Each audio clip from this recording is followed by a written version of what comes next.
오늘은 연애혁명의 풀리지 않는 떡밥에 대해서 풀어보고자 하는 영상을 담아보고자 합니다. 오늘 제가 풀 떡밥은요, 되게 유명한 떡밥이었어요. 근데 오피셜로만 떴지 거의 답이 나온 떡밥이라고 판단되는 건데요. 여러분들도 다 아시는 정답이라고 생각하지만 모르시는 분들이 있을 거라는 판단하에 이 영상에 이 떡밥의 풀이를 담아보도록 하겠습니다. 제가 오늘 다룰 떡밥은 주영이의 키 밑에를 누가 뗐는가, 그리고 주영이 대신 껌딱지를 떼준 사람은 누구인가에 대한 주제입니다. 그러면 한번 떡밥풀이로 한번 가보시죠.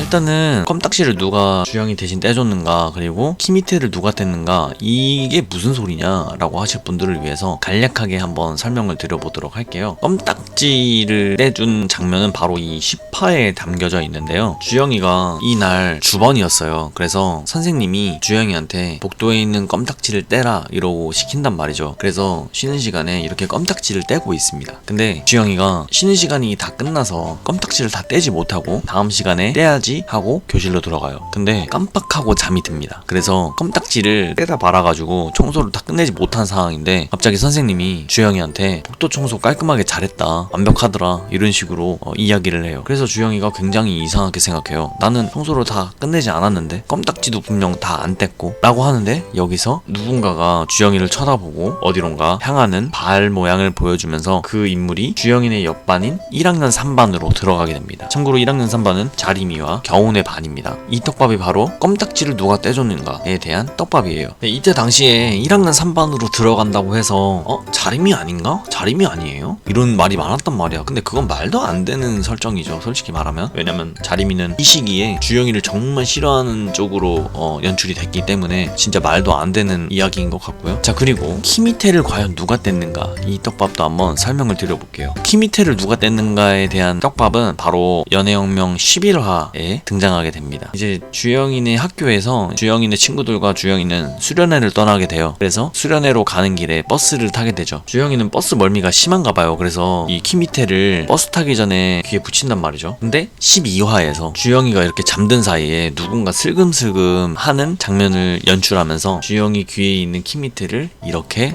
떼갑니다. 자, 이거는 아직까지 오피셜로 밝혀지지 않았어요. 근데 네티즌들은 이미 이 인물이 누구인가에 대해서 눈치를 채고 있습니다. 반장이 출석 체크를 합니다. 근데 여기서 검정 바지를 입고 있어요. 근데 키 밑에를 떼는 인물도 역시 검정 바지를 입고 있습니다. 그래서 3반 반장이겠거나 라고 생각을 할 수가 있는 거죠. 자, 그러면 저는 이 두 인물이 누구인지에 대해서 이제 설명을 드려보겠습니다. 정답을 먼저 말씀드리자면 이 두 인물의 주인공은 바로 저 역시도 1학년 3반의 반장이라고 생각을 하고 있어요. 왜 그렇게 생각하냐, 바로 이 반장은 이 연애혁명에서 큰 비중을 차지하는 인물은 아닌데 쓸데없이 많이 출연해요. 어디서 출연하는지 한번 보여드릴게요.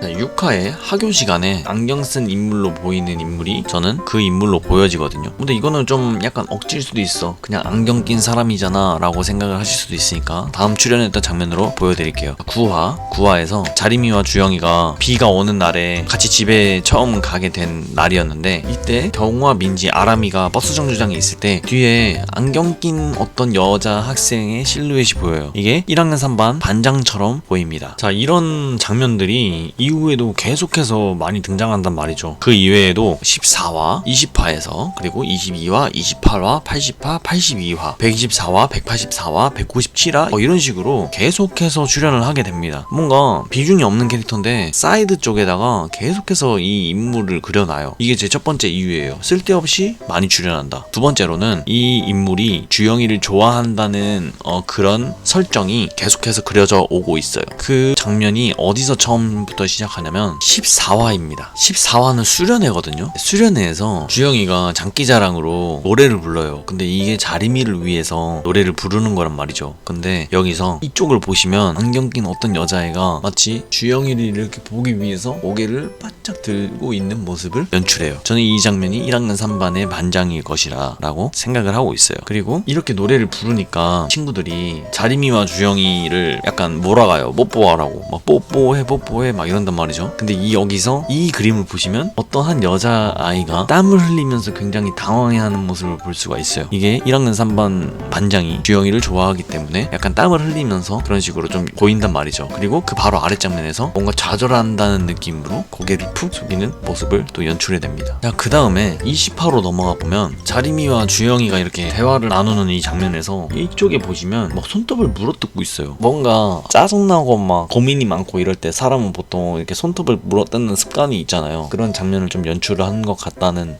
느낌이 있고요. 그 다음에 22화에서 자리미와 주영이가 복도에서 티격태격하면서 막 복도를 거닐거든요. 근데 이 사이드 쪽에 보시면 안경 낀 어떤 여자아이가 또 굉장히 뭔가 아련해 보이는 느낌으로 서 있잖아요. 그리고 그 아래 장면에서 이 여자아이의 등신을 연출해낸단 말이죠. 뭔가 쓸쓸해 보이는. 이것도 이제 어느 정도 주영이를 좋아한다라고 좀 느낌을 살릴 수 있을 것 같고요. 또 가장 결정적인 증거 중 하나인 28화에 주영이와 자리미가 한번 크게 싸워요. 근데 이 장면에서 창문 쪽을 보시면 어떤 여자아이가 실실 웃고 있죠. 이런 싸우는 모습을 보고 남들은 다 당황해하고 있는데 이 여자아이만 웃고 있어요. 주영이를 좋아하니까 자리미랑 싸우는 모습을 보고 빨리 깨져라 하는 그런 뭔가의 즐거움. 근데 약간 좀 사이코패스 같기도 하고요. 그리고 두 번째로 결정적인 장면이 있죠. 네, 바로 80화. 여기서 학교에서 체육대회를 하나 봐. 그래서 체육대회 참가 종목에 이제 애들을 배분을 해야 된단 말이죠. 근데 여기서 반장이 경우를 임의로 종목을 배정해버리는데 인원이 없는 데다가 넣었다고 하면서 자림이랑 2인 3각 종목에 같이 넣어버려요. 마치 이 둘을 뭔가 이어주고 자림이랑 주영이랑 헤어지게끔 하고 싶다 뭐 이런 식으로 그냥 이렇게 약간 설정해놓은 것처럼 보이거든요, 저는. 그래서 이것도 굉장히 의심되는 부분 중 하나. 그리고 되게 저는 이거 정주행 해보면서 굉장히 놀랬던 부분이 있거든요. 이런 장면도 있었구나 라는 게 있어요. 그게 뭐냐면 여기 10화에 이제 애들이 등교를 합니다. 근데 여기 등교하는 장면 뒤에 숲에 누군가 숨어있는 모습을 볼 수가 있어요. 이 보죠. 발 보이고 뭔가 머리 같은 게 보이죠. 그리고 그 다음 장면에서 자림이 머리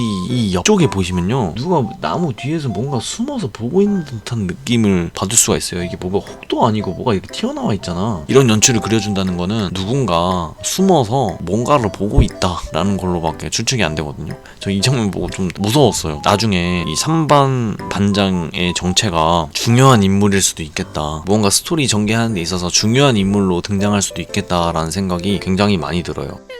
아니, 그럼 반장이 주영이를 좋아하게 된 계기도 어떤 것도 설명이 되지 않았는데 왜 초반부터 이런 설정이 넣어져 있을까라고 본다면 저는 이렇게 좀 추측을 할 수 있을 것 같아요. 그걸 좀 설명드려볼게요. 이 반장은 대체 언제부터 주영이를 좋아하게 됐는가, 경우 에피소드를 설명을 하면서 중학교 시절을 뭔가 회상을 한단 말이죠. 자, 근데 여기서도 반장으로 보이는 인물이 출연을 해요. 바로 이 장면입니다. 경우가 주영이를 반장으로 추천을 한단 말이죠. 그래서 결국 주영이가 반장이 돼요. 근데 이 주영이 옆에 지금 현재 반장으로 보이는 어떠한 여학생이 보입니다. 너무 똑같이 생겼어. 근데 이 여자의 이름이 바로 이지은이에요. 그래서 이 1학년 3반의 반장의 이름은 이지은이라고 우리는 지금 추론을 할 수가 있는 거예요. 지금 현재 연애혁명 스토리상에서는 그 반장의 이름은 아직 공개가 되지 않았는데 이 장면을 보고 그 인물이 이지은이구나 라고 우리는 추론을 할 수가 있는 거죠. 근데 저는 언제부터 주영이를 좋아하게 됐냐라고 의문을 던졌잖아요. 저는 바로 이때부터라고 생각해요. 여러분들 연령대가 어떻게 되시는지 모르겠지만 보통 초등학교 때부터 고등학교 때까지 학창 시절에는 뭔가 소속에 있는 사람들 중에서 어떠한 사람에게 호감을 느낄 확률이 굉장히 높거든요. 근데 그거는 나이를 먹어서도 마찬가지예요. 뭐 고등학교라든지 대학교라든지 무슨 동아리라든지 뭐 동호회라든지 이런 뭔가에 소속된 곳에서 어떠한 인물에게